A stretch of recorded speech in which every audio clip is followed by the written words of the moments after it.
আসসালামু আলাইকুম রহমতুল্লাহি ওয়া বারাকাতুহু।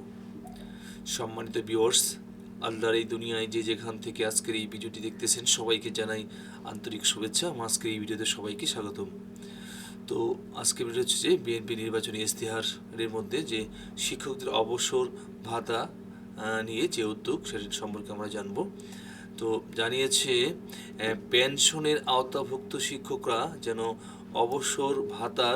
অবসর প্রাপ্তির পরপরই অবসর ভাতা সহজে নিজ নিজ ব্যাংক অ্যাকাউন্টে পেয়ে যান, সেরকম সহজ ও ডিজিটাল পেমেন্ট মডেল তৈরি করার উদ্যোগ নেওয়া হবে।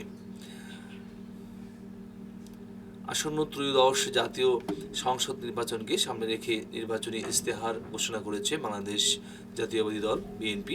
শিক্ষকদের অবসর ভাতা প্রাপ্তি সহজীকরণ প্রতিশ্রুতি দিয়েছে দলটি।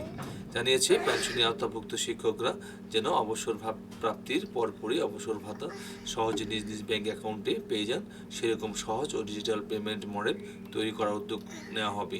শুক্রবার 6 ফেব্রুয়ারি বিকেলে রাজধানীর হোটেল সোনারগাঁওয়ে এক অনুষ্ঠানে এই ইশতেহার ঘোষণা করেন দলের চেয়ারম্যান তারেক রহমান। ইশতেহারে রাষ্ট্র পরিচালনা, অর্থনীতি, শিক্ষা ব্যবস্থা, শিক্ষা, স্বাস্থ্য, কর্মসংস্থান সহ বিভিন্ন খাতে সংস্কার ও উন্নয়নের প্রতিশ্রুতি তুলে ধরা হয়েছে। শিক্ষা খাতে দেওয়া হয়েছে বিশেষ গুরুত্ব। তো আজকে ভিডিও পর্যন্ত শেষ করছি। ভালো থাকবেন সবাই। আল্লাহ হাফেজ। আসসালামু আলাইকুম রহমতুল্লাহ।